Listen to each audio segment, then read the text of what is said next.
But tomorrow marks the first day of summer. It's also going to be the first summer in 2 years without COVID restrictions. This is great news for the arts community who, like the sports and hospitality fields, have really struggled to stay afloat during the pandemic.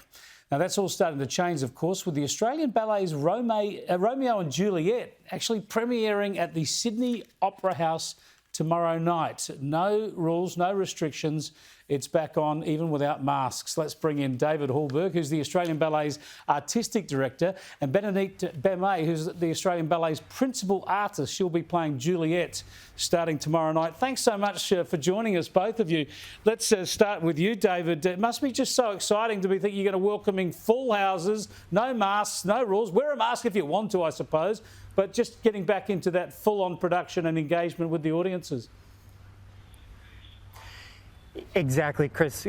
Honestly, the full houses are what are most exciting because we've weathered such a storm through COVID, and sometimes we were looking out to half-filled houses, but Romeo and Juliet is the best ticket sales that we've had since COVID, and it shows that audiences are ready to come back into the theatre and enjoy this gorgeous work.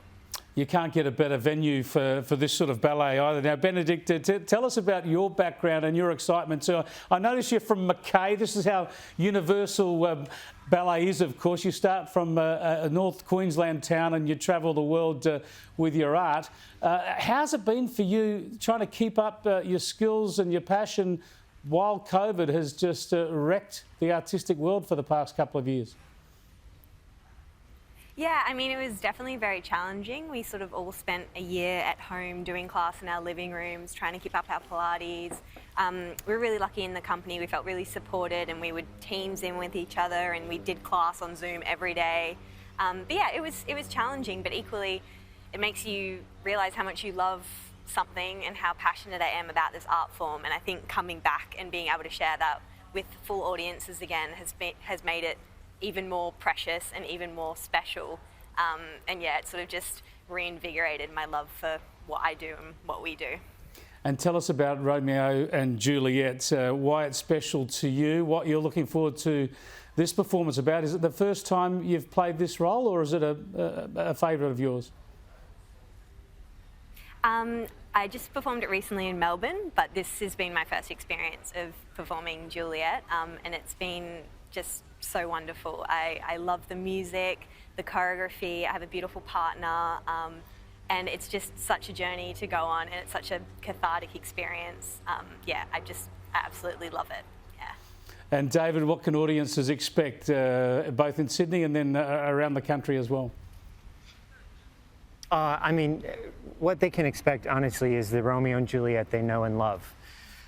This ballet, this story is so timeless. And it's a production that's been in the company for over 30 years, and it's stood the test of time. And I think what's so special is that dancers like Benny are able to tackle Juliet. You know, it's like playing a grand final in the AFL. It's like once you play Juliet or Romeo, you know you've made it.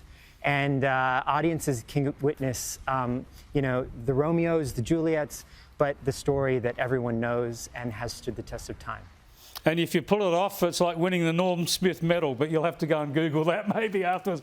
Thanks for joining us. Good luck. I hope you have a cracking season, and it's great to see the arts back on and COVID-free.